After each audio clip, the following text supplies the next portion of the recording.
이 환자분의 뼈가 손상이 너무 심하고 뼈를 재생해야 될 양이 너무 많은데 이때 자가골을 쓰지 않고 뭐 이종골만 사용한다거나 이렇게 되면 환자의 뼈 재생이 일어나기가 많이 힘들거든요. 안녕하세요. 임플란트 달인 임달 박영준입니다. 오늘은 네이버에 올라온 질문들에 대해서 제가 직접 가져와 봤는데요. 많은 분께서 네이버 지식인에 임플란트에 관해 많은 질문을 올리시는데 그 중에 일부를 제가 골라 궁금해 하시는 내용에 대해서 설명을 드리는 시간을 가지도록 해보겠습니다.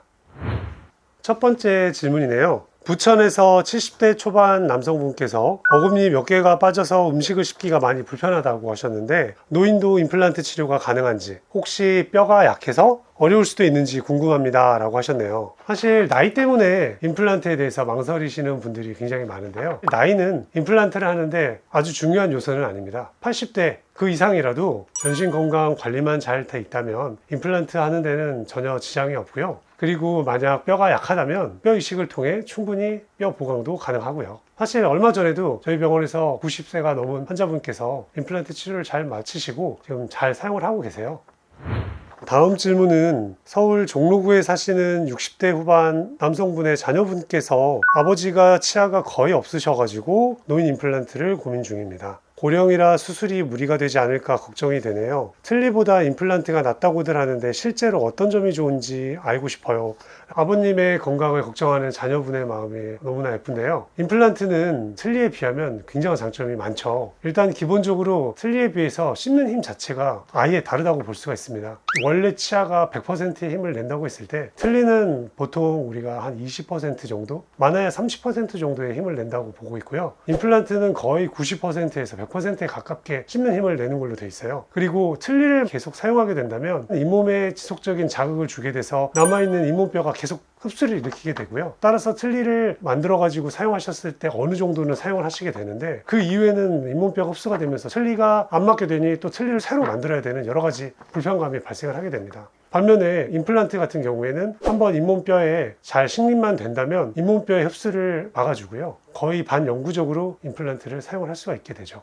사실 많은 분께서 임플란트를 하게 되는 계기 중에 하나가 틀니를 더 이상 사용할 수가 없게 되시는 상황에서 이제 치과를 찾아주시는 경우가 많고요. 대부분의 경우에서는 임플란트 치료를 하게 되시면 그 만족감은 뭐 말도 할 수 없을 정도로 굉장히 크다고 볼 수가 있죠. 세 번째 질문입니다. 일산에 사시는 30대 후반 여성분께서 저희 할머니, 할아버지께서 이가 많이 안 좋으셔서 임플란트를 해야 할 것 같아요. 잇몸뼈가 약한 노인분들 임플란트 성공률을 높일 수 있는 방법이 있을까요? 뼈 이식을 해야 하는 건지 궁금합니다 라고 하셨네요. 이번에는 소녀분께서 질문을 하셨는데 실제로 저희 병원에서도 자녀분이나 소녀분께서 할머니, 할아버지 분들을 모셔오는데요. 참 보기 좋은 것 같습니다. 사실 잇몸뼈가 약하거나 부족한 건 연세가 있으신 환자분들에게서 많이 보여지는 부분이긴 한데요. 이런 경우에도 충분히 임플란트 시술을 진행을 할 수가 있습니다. 잇몸이 너무 약해져 흡수되었거나 없는 경우에 뼈 이식을 통해서 치아를 수복을 하는 건데요. 이런 식으로 잇몸뼈를 만들게 되면 임플란트를 진행하는데 큰 무리가 없습니다. 그리고 플라즈마나 UV를 이용한 임플란트 표면 특수 처리를 함으로써 임플란트 회복을 더 빨리 진행하게 하는 방법도 있습니다.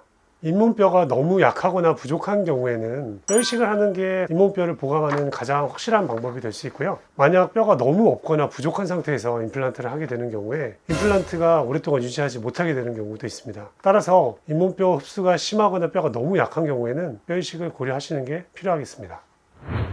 마지막 질문이네요. 용인에 사시는 40대 초반 남성분께서 임플란트 뼈 이식 재료 차이가 뭔가요? 제 뼈를 쓰는 게 무조건 좋은 건지 아니면 다른 재료도 효과가 좋은 건지 궁금합니다 라는 내용입니다. 맞아요. 일반인들이 듣기에는 내용도 생소하고 되게 복잡하게 들릴 수가 있죠. 저도 처음 배울 때는 많이 헷갈렸습니다. 뼈 이식 재료에는 크게 자가골, 동종골, 이종골, 합성골 네 가지로 나누게 되고요. 자가골의 경우에는 내 몸에서 나온 뼈를 이용하기 때문에 면역 반응이 거의 없고 안정적으로 된다는 큰 장점이 있습니다. 반면에 내 뼈를 떼야 되기 때문에 수술 부위 이외에 다른 수술 부위가 생기게 마련이고요. 따라서 다른 부위에 통증이 생기게 되고 조금 불편한 점이 있죠. 그리고 뼈를 떼는데도 어느 정도 한계가 있어요. 그리고 가장 큰 단점은 뼈 이식을 하고 나서 그 이식한 뼈가 빨리 흡수돼서 없어진다는 단점이 좀 있습니다.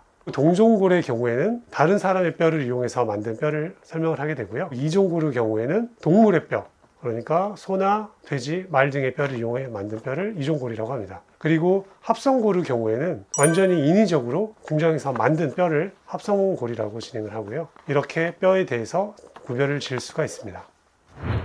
모든 경우에 있어서 어떤 특정 뼈가 제일 좋은 건 아니고요.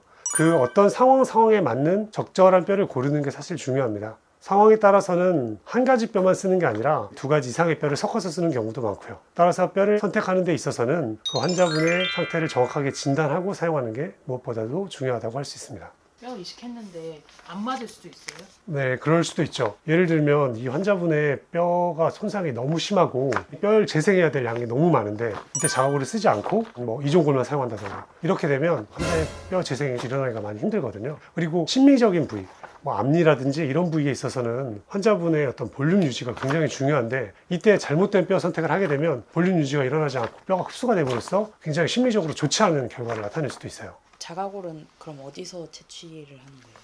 일반적으로 자가골 채취는 사랑니 뒤쪽 부분에 보면 하악지라는 하악 턱뼈가 있는데요. 그쪽이 가장 환자분의 불편감도 적고 해서 그쪽에서 보통 많이 떼게 되고요. 아니면은 이 앞쪽 턱 이쪽에서도 뼈를 좀 떼기도 합니다. 근데 이쪽에서 뗐을 때 간혹 감각 저하 일으키기 때문에 요즘에는 이쪽에서는 많이 떼지 않는 추세고요. 굉장히 많은 양의 뼈를 떼야 되는 경우에는 환자분의 골반뼈라든지 이런 곳에서 떼는 경우도 있어요.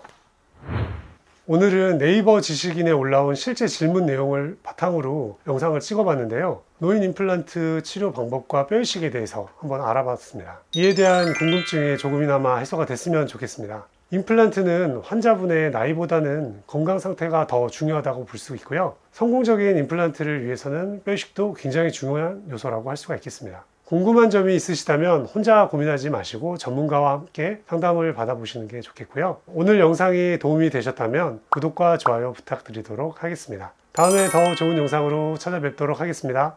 안녕히 계세요.